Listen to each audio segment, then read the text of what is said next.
Ramanai. Antaryascha bahirvidudatimiram jyotirmayam sashvatam sthanam prapya virajate vinamata ajnanam unmulayan pashyan vishwam apitam ullasatiyo visvasya pare paraha tasmai shri ramanaya lokagurave sokasya hantre namaha. Last session, last Sunday, we have been seeing the summary, the second part 2 of the summary of Upadesa Saram, also known as Upadesa Undiyar in Tamil, composed by Bhagavan for the sake of the rishis of Daruka forest, as requested by Sri Muruganar, to be included in his master work called Undiyar, which featured in the magnum opus work called Ramana Sannidhi Murai. This is the background we saw. And we also saw that it comprises of 30 songs, out of which the first 50 songs talks more about the preparatory, the purpose of writing the first 15 songs by Bhagavan is to make these rishis who are so oriented towards karma to be eligible to sit in inquiry and do vichara. This is the purpose. So it is more of a preparatory phase, the first 15 slokas, where he talks about karma, the nature of karma, the distinction between kamya karma and nishkamya karma. He also talks about bhakti yoga, which is where he talks about the effects of puja, japa, dhyana, and then the best form of bhakti. He was distinguishing between the two forms of bhakti. One is the para bhakti, and the other one is anya bhakti, or bhakti with anya bhava, or para bhakti with ananya bhava. That is bhakti where you pray to a god, considering the god to be different from you, and slowly graduate into ananya marga, ananya bhakti, ananya bhava, where you consider the god and you are one and the same.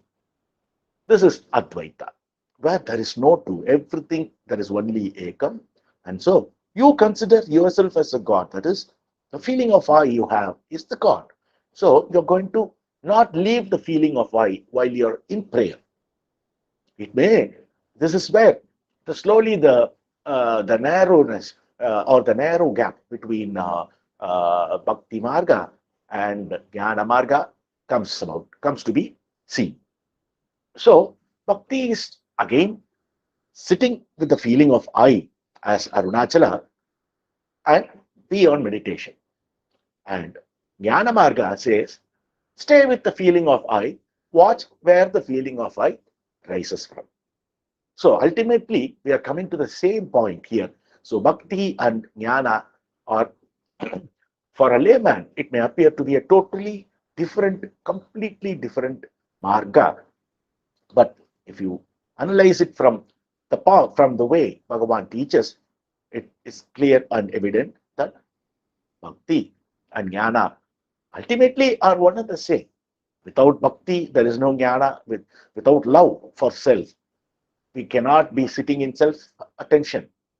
So, bhakti is nothing but love. Anbe Shivam, as they say. So, bhakti is very, very, very essential.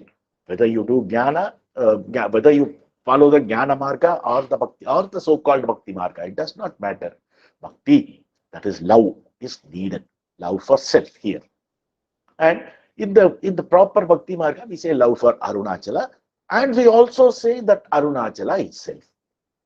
So we are coming to the same point. And then Bhagavan talked a bit about the Raja Yoga Marga, where he spoke about mind control and breath control. How with the help of mind control and breath control, one can achieve the state known as Manolaya.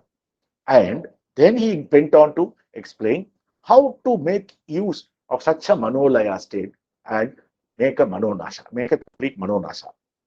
So this breath control will result over a period of time in Manolaya, and that at the stage of Manolaya, since the mind is completely free of content, you can make it to the best use and achieve the ultimate what we are aiming for, which is Manonasa. And then on the 15th sloka, he said about the status of the Rishi or about the yogi who has achieved such a state of Manonasa. He has nothing to do, he has nothing more to do because he has already done what needs to be done, and he is completely transcending the cycle of birth and death, also known as samsara. So these were the preparatory 15 slokas. And from the 16th to 20th sloka, Bhagavan slowly opens up the Vichara Marga, the Jnana Marga, also known as the Vichara Marga, Atma Vichara. And on the 16th sloka, Bhagavan mentioned, introduces the main way of the Marga, that is leaving out externalities and focusing the mind on its own feeling of I. This is this is Unmai Unarchi, he called, this is true knowledge. So this is very important to bear in mind that there are two steps. One is to leave out thinking of externalities, which is also known as Vairagya. Don't think about anything, any second person, third person. And when we mean second person, we have already seen, it includes our own body, our own senses, our own mind, our own intellect, and all that. So all these are second person because all these are our belongings. As we say, my mind is not attentive, my intellect is not keen, my senses are not sharp enough. So everywhere we say my, and we claim ownership. So they are nothing but products. They are objects. They are not the subject. The only subject that we know of at this time is the feeling called I, also known as the thought called I, or I thought popularly. And this I has a combination of both Chit and Jata. That is, sometimes it behaves as though it is Chit, that is, it is sentient. Sometimes it thinks, because it knows, because it is the subject. It is, everything happens to it, and nothing, and it is not an object to anything. So the feeling of I is a combination of Chit and Jada, and sometimes it becomes very insentient that it takes itself as the body. And at the moment it takes itself as the body, it thinks, it thinks the pain pertains to it.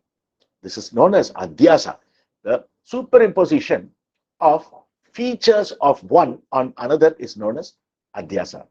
That is imposing the feature of body and other and the entire stuff along with the body on the eye, and superimposing the feeling of eye on the chit aspect of eye on the body and other and other insentient elements.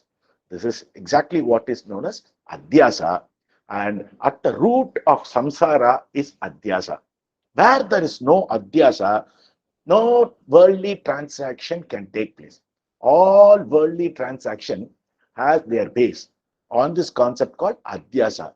When the adhyasa is absent, when everything is where they have to be, there is no scope of worldly transaction, because only pure Sachitananda prevails at that time.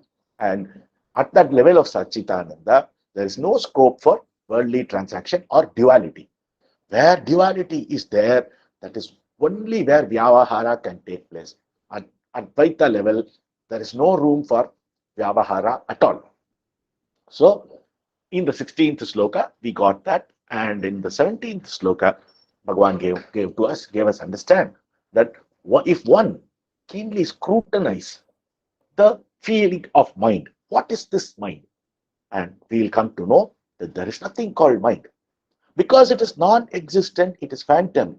The moment you focus your attention on the mind, it will flee.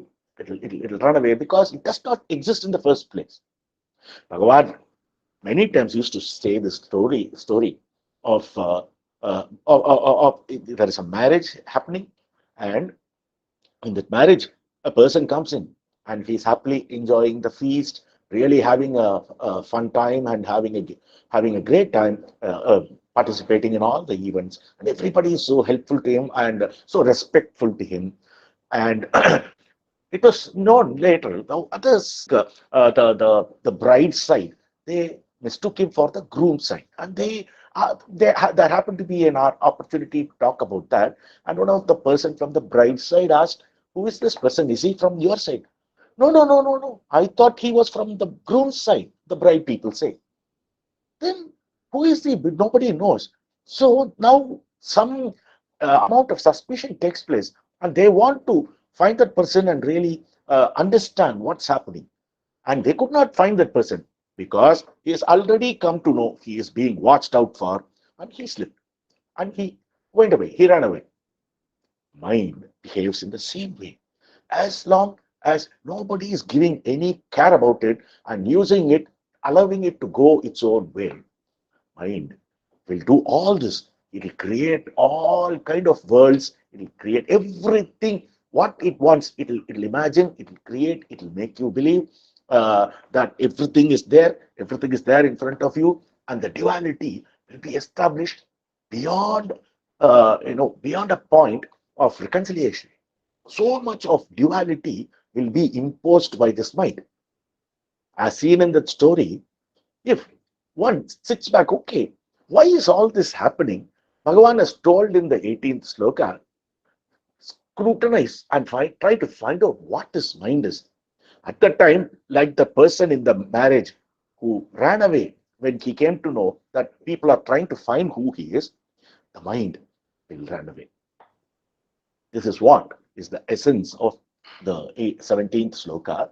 So, why did this mind survive and create all this fortress called this world and all the duality? Because nobody bothered to investigate as to what the mind is. The moment the vichara starts, the mind is going to slip out.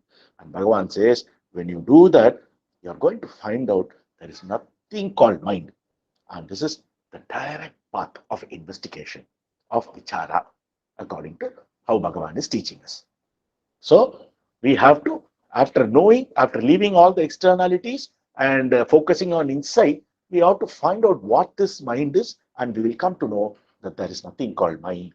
And in the 18th sloka, he says, even when we know that there is nothing called mind, we are so used to it because for uh, from birth to birth to birth, hundreds of birth, thousands of birth, we have been associated with this mind.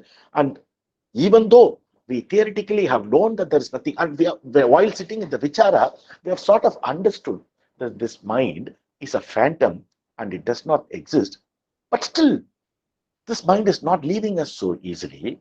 So, mind in the 18th sloka, Bhagavan says, what is mind? Okay, even conceding that there is something called mind for you to believe, that mind is nothing but a bundle of thoughts, a multitude of thoughts. Thoughts constitute mind. And of all the thought called I am this body is the first thought. The moment from the pristine pure eyes called Satchitananda, a spark called I comes out, an individualized spark. And we all know when a spark comes out from a big flame, the lifespan of the spark is going to be very, very little when compared to the flame. The flame is going to be forever. I mean, when we talk about the flame, it's an object, but for example's sake, so we have to limit it to the example. As long as there is fuel, the flame is going to be there. But the spark, as soon as it comes, it's going to be there for a very little fleeting time, and it's going to vanish. This spark is nothing but the I that is individualizing itself, separating itself from the pure Sachitananda, and thinks that it is its own. It completely forgets about the burning flame from where it emanated, and it thinks it has got its own right. It's created its own universe, everything, and it picks up a body, and it says, "This body is me," and it creates everything external, and it thinks anything outside the boundary of this body is not me. A person opposite to me is him. A thing opposite to me is the thing, not me. So a complete shrinking has taken place, from the Akhanda Brahma, Akhanda Parabrahma. And that first thought that comes out after it comes out as a spark is a thought called I am the body. The I thought. The I thought and I am the body thought are one and the same. They just come immediate. They come together. There is no separation. So when this I am the body thought has come about, the mind has restricted itself to the body, to the level of the body. And so the root called, so according to Bhagavan, when we do vichara, there is no need for you to keep on eliminating, I am not this, I am not this, I am not this, and step by step and going forward. Instead, he says, you don't, there is a big tree. And if you want to get rid of the tree, normally we do break the branches, break and all that we do for the sake of convenience. But if you have the option of using a very big equipment, a very big machine, and just uprooting the tree from the root, then you don't need to do all this, pulling away of the branches and other things. Similarly, you don't need to keep eliminating, I am not this, I am not this. There are thousands and thousands of not this, and we'll keep spending all our time in focusing on what we are not. And the more our thought goes to what we are not, even for the sake of elimination, that thought is going to flourish. Bhagavan used to say, when taking the medicine, don't think of the monkey. It will have ill effect, he says. So this person comes, he takes the medicine in hand. What does the doctor say? Don't think of the monkey. The moment he says, don't think of the monkey flourishes in his thought. Similarly, you want to eliminate saying, I am not this or I am not this, I should not do this or whatever, that is going to flourish. This is why we find it very difficult to give out habits. What let us say, I have a habit of doing something which is not interesting to me, which which I know I should give up. The more I think about giving up the thought, that thought is getting flourished because we are watering the thought and nourishing the thought by thinking about it. Our ultimate intention is to eliminate, but that is not happening. We are only making it grow. Bhagavan says, so, but in this case, if we want to give up something, don't bother about that for that. Instead, develop some other better habit, what you need to develop, and start focusing on that. Let that habit flourish. And it will come to a point where this habit which we want to shun, we are not giving much attention to it. So anything that is not got attention will fade away. This is vichara. So it will go. So Bhagavan says, instead of saying, don't think of monkey while taking medicine, he says, think of elephant and take the medicine. So this monkey is not, the moment you take the tablet in your hand, for example, you are going to only think, what should I do? I should think of elephant. You will think of elephant. And that is not going to harm you. The monkey is also not thought of. And so that effect of the medicine is going to be gain. So this thought called I am the body is the first thought, and rather than trying to eliminate everything, uproot this one thought. This is all vichara is about. It's a very positive way of doing a thing rather than the neti negative way of eliminating. The neti will have its own value to understand certain nuances, no doubt. But in order to, after you have understood the concepts, everything very clearly, after you have known, I am not this body, I am not this mind and all that, and after that, don't again every day sit in meditation, I am not this body, I am not this mind, I am not the panchakosha, I am not this, that. No. Instead, focus on the feeling of I, and that a feeling of I, and because of its non-existent nature, and it will vanish. Like the small spark that came out of the blazing fire. It will vanish and it will die. This is the marga. So when you scrutinize what is the mind, you are going to see there is no mind. Even then, the feeling of mind, even if you believe, what are they? They are nothing but multitude of thoughts, bundle of thoughts. That is mind. Of all the thought, the I thought is the first. Now we know that because that is a root thought, uprooting the thought is the only job we have in hand. So, in the next sloka 19, he says, when one scrutinizes within, thus, what is the rising place of this I? The I will die.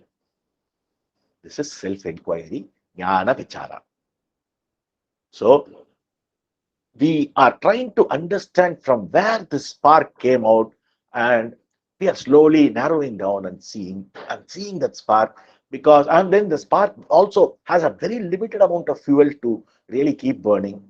It will die, it will vanish, and the ash or remnant will fall on the flame. Similarly, we have been seeing the example of rope and the snake also. The snake, when scrutinized properly, is going to be resulting in the rope. So in this song, he says, when one scrutinizes within, what is the rising place of the I? That is, the rising place of the I and the original I, they both are actually one and the same. It is only a feeling of, because of ignorance, a feeling that there is an individual I. So even when we take the example of spark coming out, we got to take it for the sake of example and not practicalize and not make it very practical in that sense. And similarly, when it comes to, when you take the example of the snake and the rope, there is not even that separation. The snake is the rope. There is no difference at all. Similarly, you have to understand the Sachitananda Parabrahma and the pseudo I that is coming up, the I thought, they are one and the same. All we have to do is remove the ignorance that an I has come out, has risen from Sachitananda. So, when you scrutinize what is the rising place of this I, you are going to immediately know that there is nothing called I at all. So, where is the question of rising of I? This is Jnana Vichara. This is what Bhagavan teaches. This is a practical way of doing it. In the 19th sloka, he said, and in the 20th, he says, now that we have understood that there is nothing called I, and the I falls back on its original place, the Sachitananda, the imaginary I falls back, and only the original is left out, and that original I will shine forth as I, meaning I am I.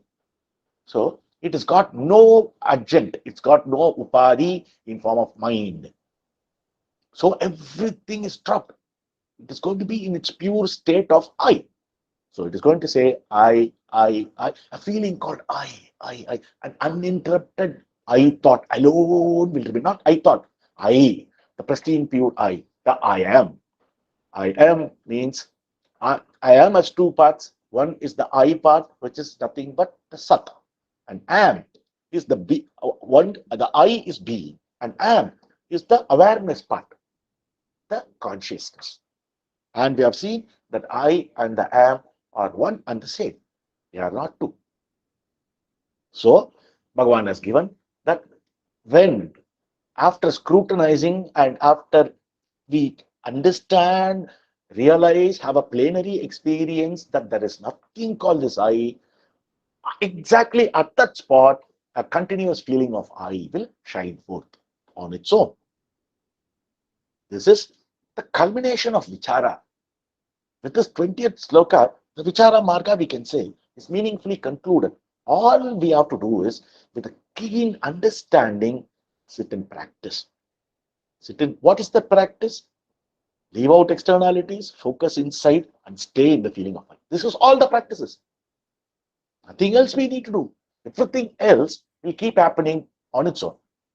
And also, at the maximum, we can eliminate everything, have only the feeling of I and focus on I.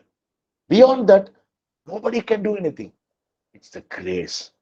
That is exactly when we are pure enough, the grace will intervene. The grace will be bestowed on us. Bhagavan will do that. We can think as of now. Arunachala will do that. The grace will act, and it will take us to the beyond. Because going to the beyond is not possible with mind or speech. as we have seen a few times in Taittiriya, there's a slokam, there is a Taittiriya Upanishad, says, Yato vacho nivattante aprapya manasasaha, where words and mind cannot reach. They will come back, they'll go try to penetrate the fortress and hit and bounce back.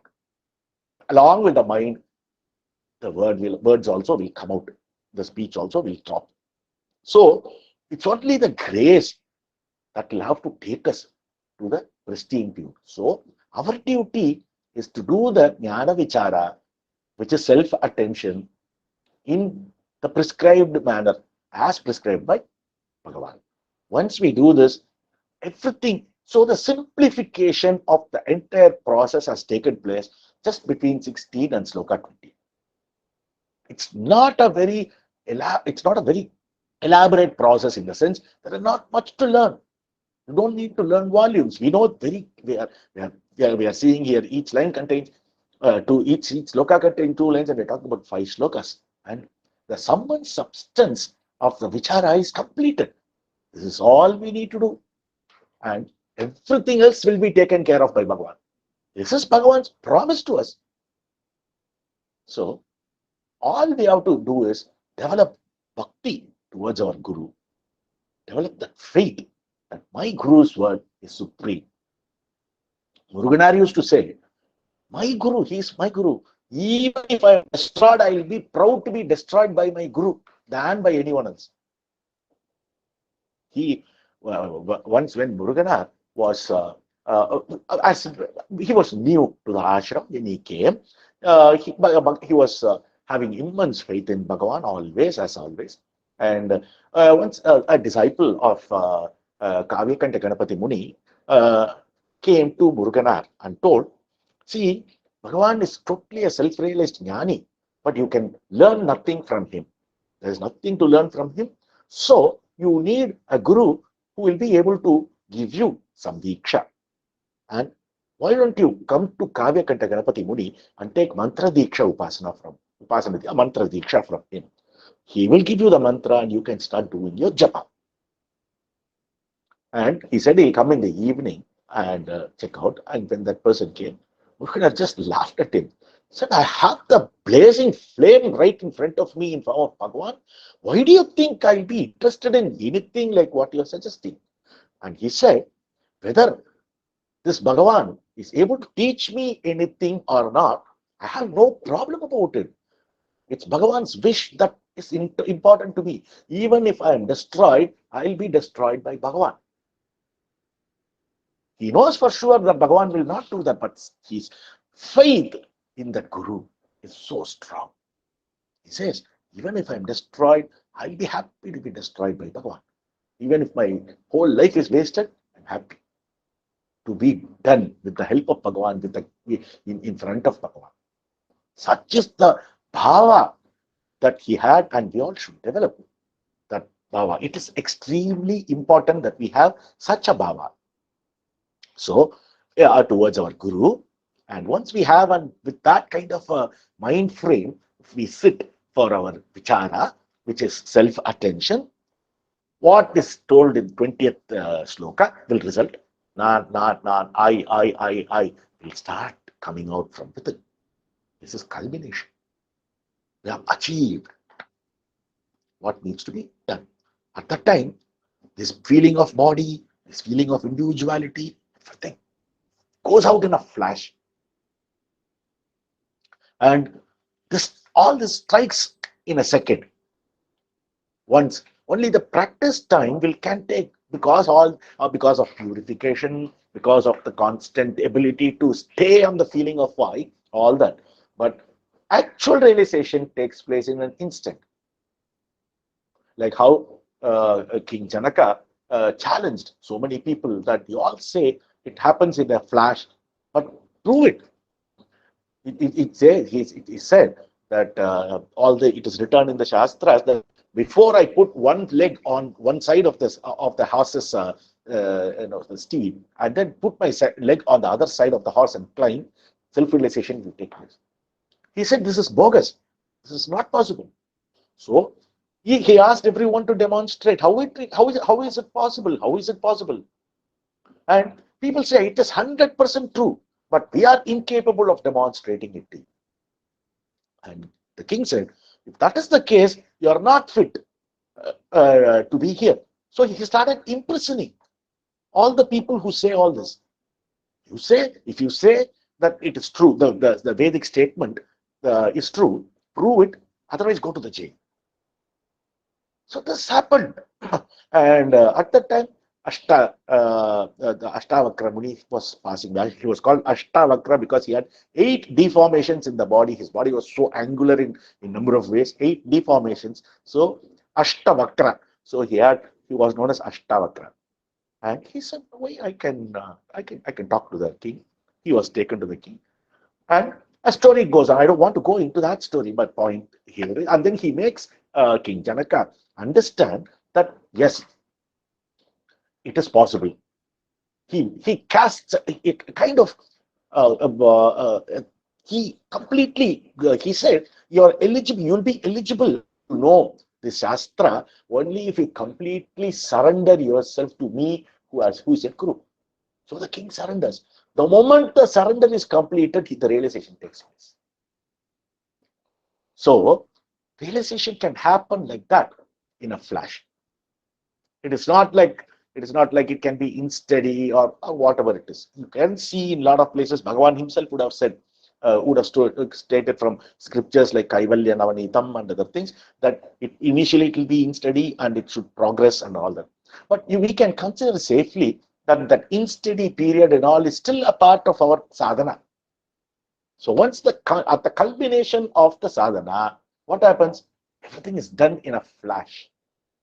Only the pristine, pure I is going to shine on its own accord, and it's going to be. It's going to know its own shining because the Sat and the Chit are one and the same. There is no two. One to know another. So, in Sloka 20, the actual method is being talked about. And in 21, he said, the I, the whole, is always the import of the word I. Whether you have realized or whether you have not realized, when you say I, even on a casual level, when we utter the word called I, it always means the original I only. Because we are always that.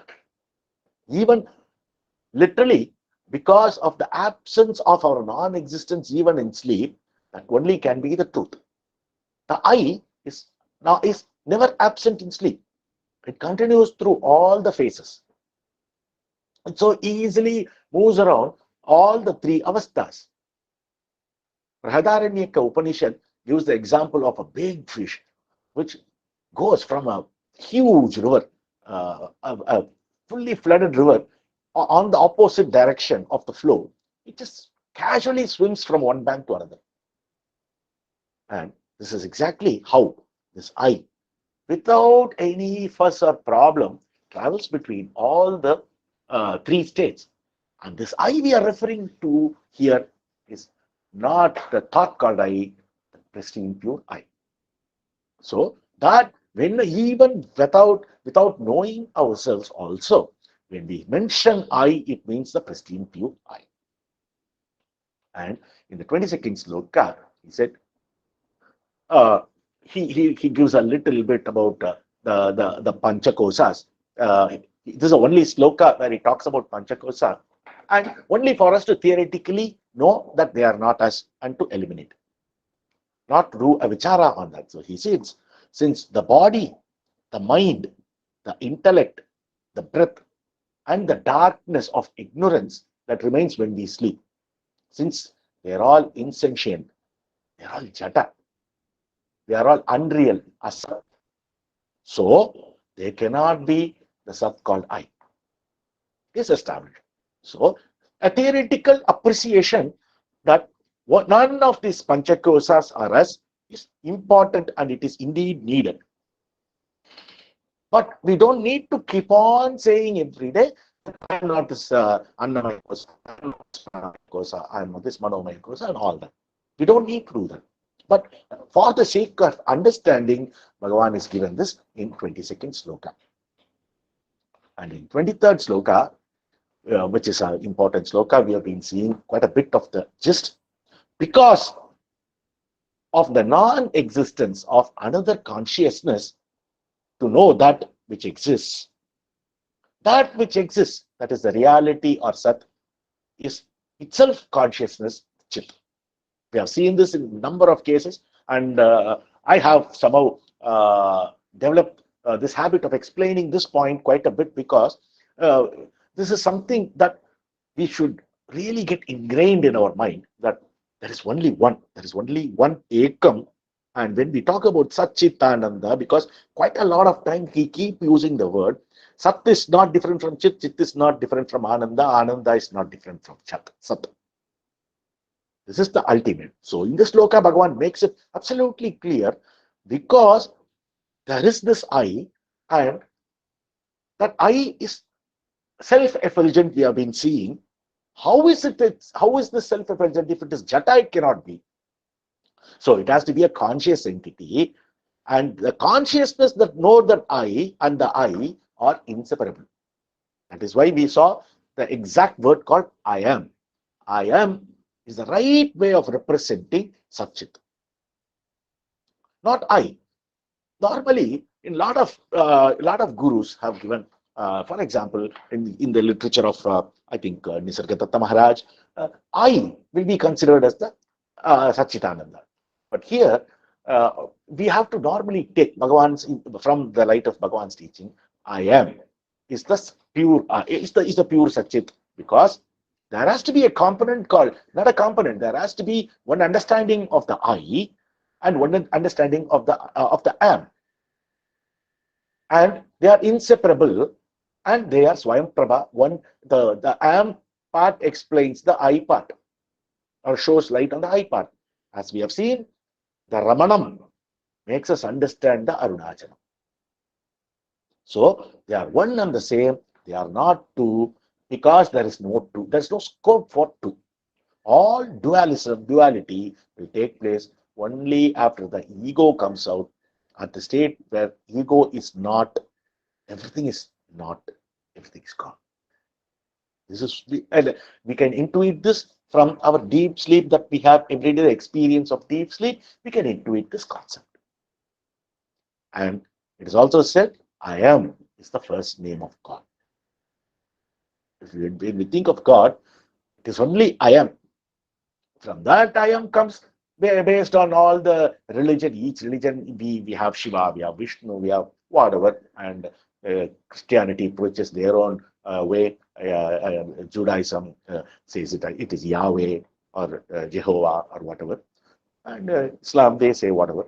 Uh, let's not go into detail, but the point is, it is all coming only from I am. So, whenever somebody counters that Hinduism has got so many gods, it is a complete misunderstanding. We say there is only one God called I am, the Satchitananda. From there, according to the temperament of people for their wants, they see that one God in whatever Ishta, their Ishta Deva, as their Ishta Deva. Today, we'll see so many people flocking in all Murugan temples. It's completely being taken away today's Skanda Shashti, and people will be flocking and doing all beautiful. Their bhava is towards Lord Kartikeya. Good. Bhagavan says it's good. But ultimately, you'll have to understand, when we do vichara, we'll be able to understand that everything, all these gods come from I am, because they are all absent in deep sleep. They are there now in Jagrat. They are there in the state of Swapna, but in deep sleep, they vanish. They are not to be seen. So they have their own purpose. Each conceived God have their own purpose according to the bent of mind of the individual person. Whoever likes whatever can take it in that sense, in that form, and worship and enjoy the presence. Later on, slowly, when Ananya Bhava kicks in, slowly the difference will go off. So this is what is the essence here. because of non-existence of another consciousness. The Sat itself is Chit. This much we need to know. Always bear in mind. The ultimate is I am. That's all. And the next song, 24th song, இருக்கும் இயற்கையால் ஈச ஜீவர்கள் ஒரு பொருளேயாவர் உந்தி பர உபாதி உணர்வே வேறுந்தி பர. Bhagavan goes on to make us understand what is Ishvara and what is Jiva, what is Jivatma and what is Paramatma, what is God and what is an individual human being. That's all, human being. So, by the nature of existing, both Ishvara and Jiva are only one substance. When you see from the point of view of existence as the ultimate base, their adjunct knowledge or adjunct consciousness alone is different. We have seen this word adjunct number of times before. It is nothing but only a limitation because of which we understand the broader sense. Like there's a big space. In the space, we come and put a stool. So we are able to see the space around the stool and all that because of the existence of this stool. This stool is called as the Upadhi for the space or the limiting agent. It limits. So only such limitation is the difference between a Jiva and the Ishvara. Otherwise, they are same. There is no difference between Jiva and Ishvara. So, why? Because the concept of existence, the ultimate, you go on to the source. You go on doing apavada, going on, keep going backward to where did this God come from? Where did this Jiva come from? Ultimately, both come from existence is what we will come to know. So, by the nature of existence, both Jiva and Ishvara are one and the same. They are not two. Only the limitations. Ishvara has got Maya has a Upadhi, and Jiva has got Avidya has its Upadhi. Ishvara's Maya is Sutta Maya. Jiva's Maya or Avidya is Ashutta. This is the only difference because of which we have seen also the example, a king and his god, they are one and the same because they are both human beings. Only he's got the status called king, this guy has got the status called soldier. The king has a ruling umbrella, ruling stick in his hand. The soldier has got a sword in his hand. Take all that, both of them ultimately are human being. So ultimately they are one and the same. It's only the upadhis, the upadhi called whatever the king wields in his hand, or the creed of the crown that he wears, and the sword that the soldier carries. It's a difference. So leave out upadhis, everything is same. Leave out the upadhis, Ishvara and the Jiva are one and the same. Now, that's exactly what is advised. How to, fine, this is true. How do I know it? How do I achieve that state? தன்னை உபாதி விட்டோர்வதுதான் ஈசன் தன்னை உணர்வதாம் உந்தி பர தானாயோளிர்வதாலுந்தி பர. That is, knowing oneself, having given up one's adjunct upadhis, is itself knowing God. Because he, the God, shines as oneself, as one's own reality, I am. So, how do we achieve Ishvara? How does the Jiva become Ishvara? By leaving out the assumed upadhis. So, you take it back to our Vichara Marga. That's exactly what we are doing. The upadhi called the I thought, we are trying to eliminate it. And when the upadhi is gone, we know we are nothing but Satchitananda. So, in the 25th sloka, it is being clearly given, all we need to do is removing the upadhi. And 19th sloka clearly told us how to achieve that leaving the Upadhi by means of being self-attentive, by means of paying attention to the feeling of I. The I will drop. That I is not, that thought I is nothing but the Upadhi we are talking about here in this sloka and the previous one. So the ultimate aim is only to drop the Upadhis.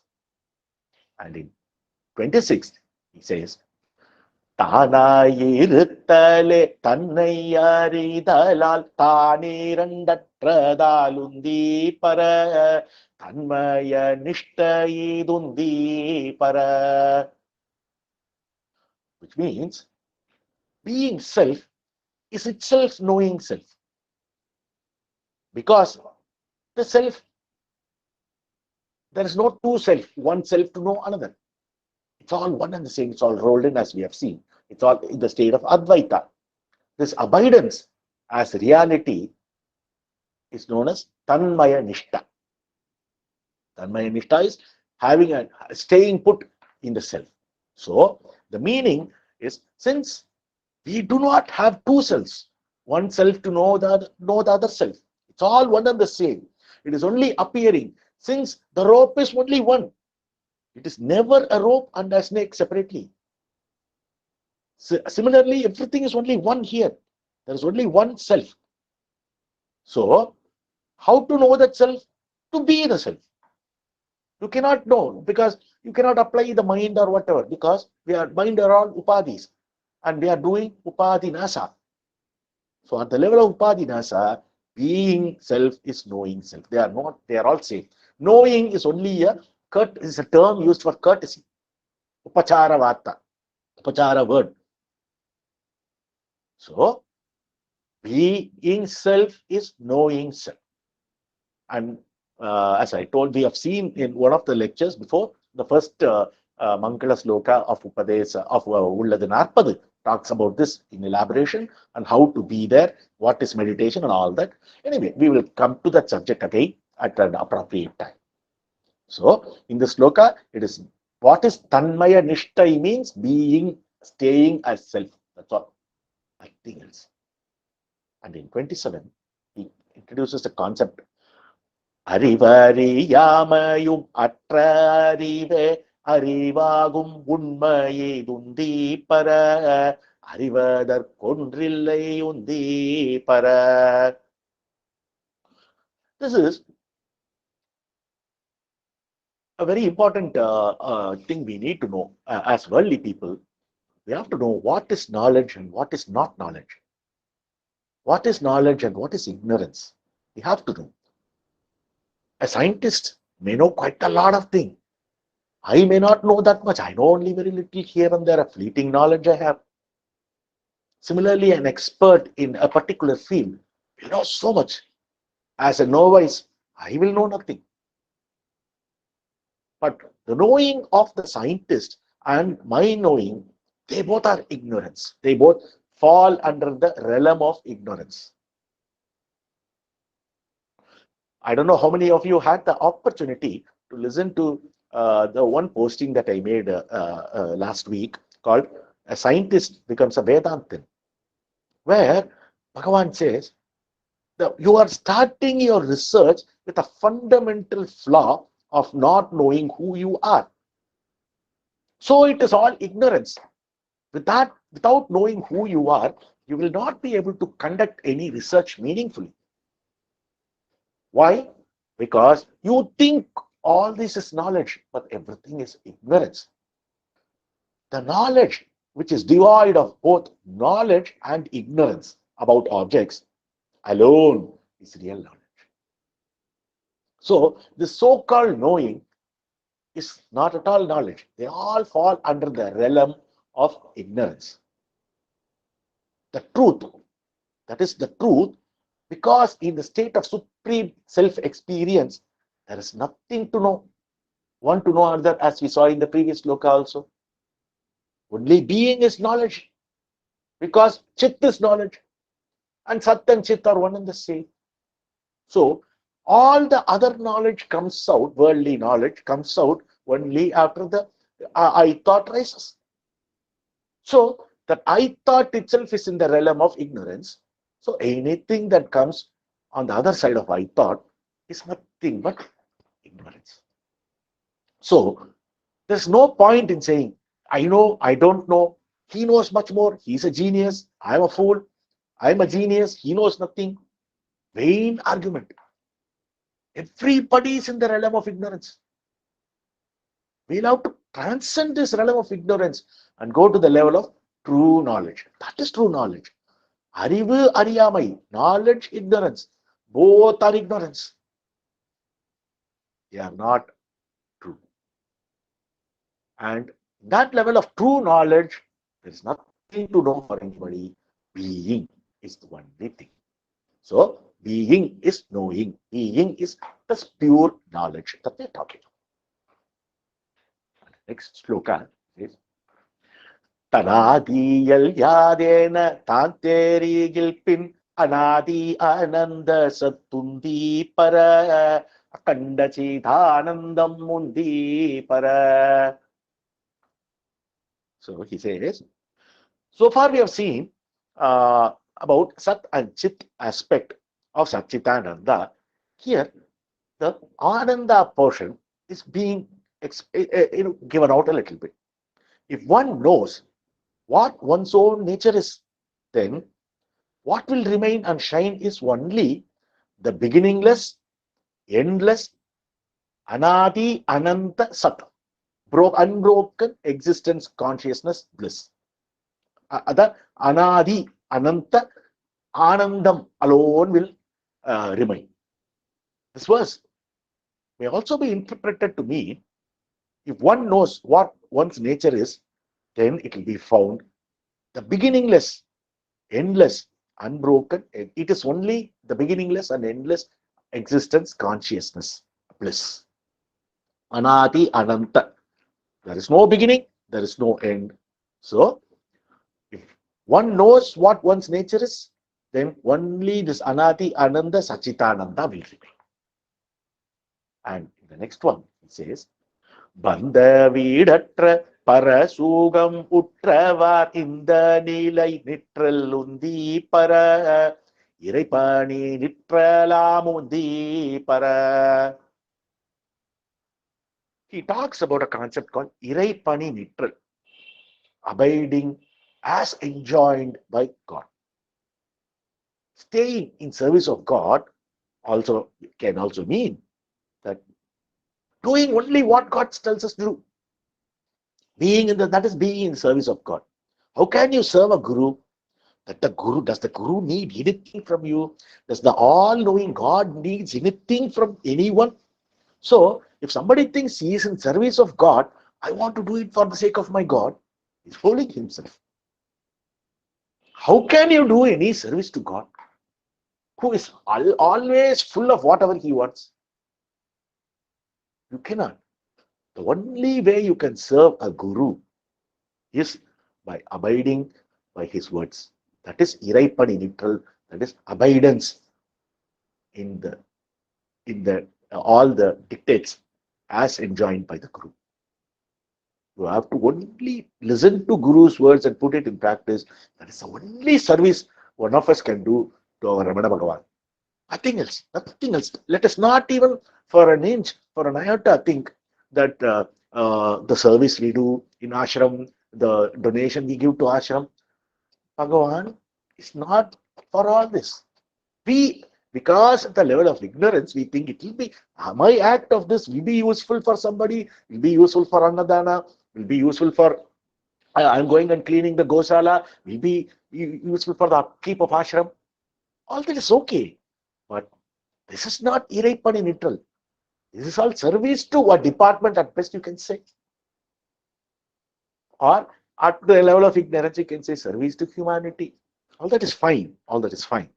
I'm not discouraging. I'm just saying, abiding by the words of Guru is the only service that one can do to Guru, nothing else.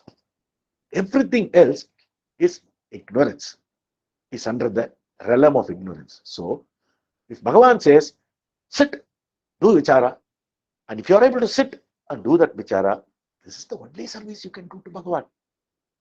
Not by, decorating Bhagavan's the picture with so many flowers, taking garlands and all that, plenty of things, putting incense sticks, all that. All that is to satisfy your own ego, is why you're doing all that. But if you want to really be of service to Guru, you have to necessarily put Guru's teaching into practice. This is the power of Guru's teaching. And Banda Veedu Atra Parasugam Utravar, bondage liberation, which is devoid of supreme bliss. Having attained that, this state of abiding in that state, in the state where there is no bandha or there is no veedu, meaning where there is no bondage, there is no liberation. So you go to the state where you are free from the thought of bondage, free from the thought of liberation, and stay in that place. That is the service you can, that is what is meant by Iraippani Nitra, or being of service to God. So this concept of service, we'll have to be very careful and understand that all the service that we think that we are doing is only for the sake of our ego. If I do something, and if I see another person having a welfare out of it, being happy with that, I'm happy. Why did I do that in the first place?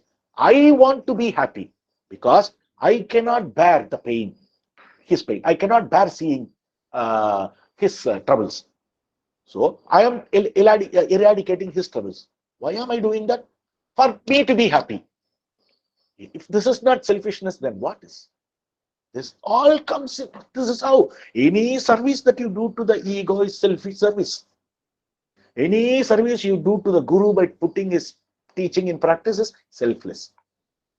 The so-called reformers who want to do selfless service for the nation, why are they doing that? If the nation is prosperous, they'll be happy. Or if the humanity or their own community, their own village people are happy or educated, they are happy. Everybody is doing with this motive only. If this motive is not present, nobody will do anything. They'll be like the Jnani that we saw in the 15th sloka, who has already achieved everything. He's got nothing more to do. He'll be in this state of Nishta, Tanmaya Nishta. So, the service that we can do to our Guru is clearly elucidated here. Put Guru's teaching in practice. That is what you can meaningfully consider a service to Guru. Nothing else. Everything else is service to ego. It's inflation of our own ego, which is taking us directly opposite to the path where we should be going. So, we got to be very careful in having, if you keep doing what you need to do, I'm not stopping one from donating to the ashram or doing this service or that service to ashram, but don't think they are all great service. Just do it and leave it. Forget it. The moment you have done a donation or done a job for ashram, forget it totally. It's all done and dusted. Go back to your vichara. Again and again and again, this is extremely important to bear in mind. The being of service to Guru is to follow the teachings of Guru. In the 30th song, he says, Yanatri yelvadu terin yedu adu tanatravam yendranundi para tanam ramanesan. This song was composed by Muruganar. He says, Bhagavan, what does Bhagavan says? What is experienced, if one knows that which remains after I has been ceased to exist, after I ceases to exist, that alone is excellent tapas. Thus said Lord Ramana, who is our own self. So, after eliminating the I, what remains? To be in that state is excellent tapas. This is all Bhagavan says. The state which is experienced when one knows and abides as the real self, which is what remains after the individual I or ego cease to exist. That alone is true tapas. Tapas is not what we think, doing some Herculean feat, making some Himalayan achievement, doing crores and crores of mantra japa or anything. We think they're all tapas, or sitting in one posture for years together with a hand, raising a hand up and staying like that, like a statue. These are all not tapas. Tapas is to leave the artificial I, get an escape from that pseudo I by means of vichara and remain as the pristine pure I. This is the excellent tapas of all. This is the only tapas as explained by our Lord Ramana. This is the concluding sloka written by Muruganar. This last sloka was written by Muruganar. So it reads, and let's skip the song again. யானற்றி இயல்வது தேரின் ஏது அது தானற்றவம் என்றான் உந்தி பர தானாம் ராமணேசன் உந்தி பர. நமோ ரமணாய, நமோ ரமணாய, நமோ ரமணாய. With this, the main portion of Upadesa Undiyar, Upadesa Saram comes to an end. And then we have 5 slokas written by Muruganar, which is normally a concluding portion, and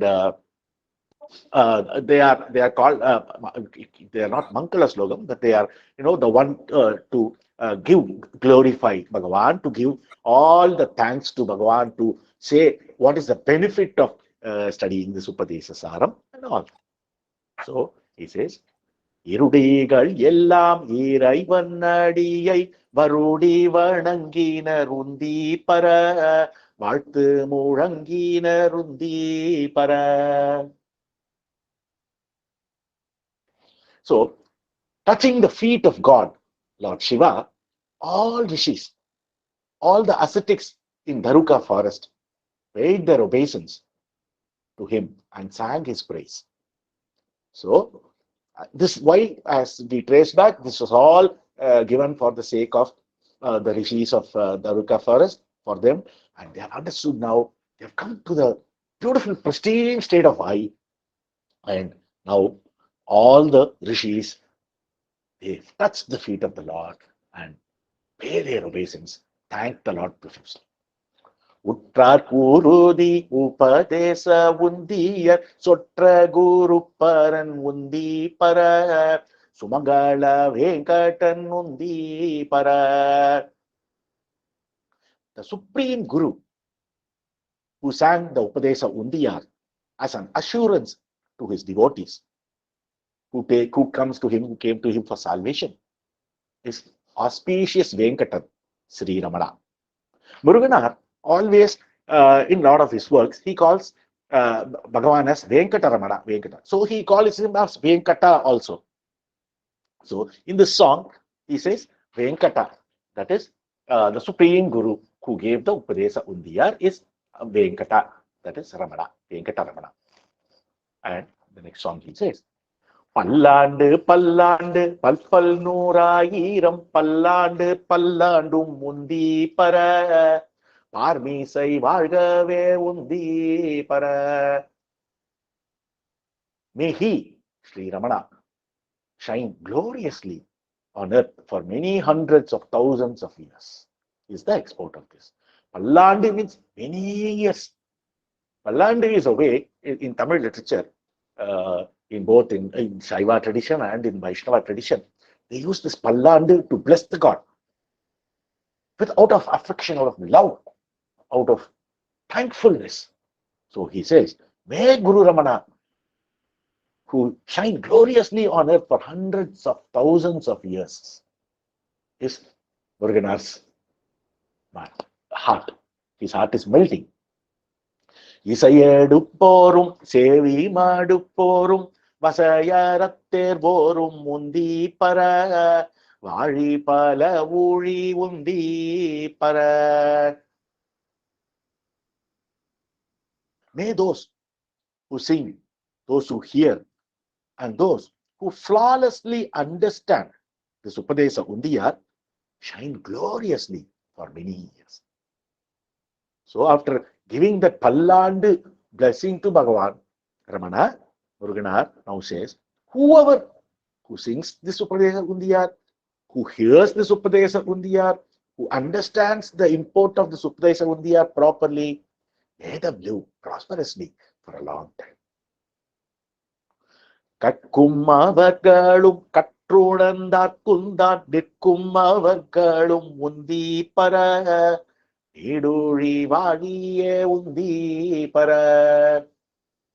May those who learn this Upadesa Undiyar and those who, having learned and understood it, abide there in the self, shine gloriously for long eons. So, the benefit of Upadesa Undiyar, or the essence, the essential aspect of Upadesa Undiyar has been given. So, those who learn the Upadesa Undiyar and those who have learned and understood it and practice the content or the teaching of Upadesa Undiyar and be a self, let them shine gloriously. It's a conclusion, these last 5 slokas by Muruganar. Namo Ramanaya. Arunachala. Arunachala.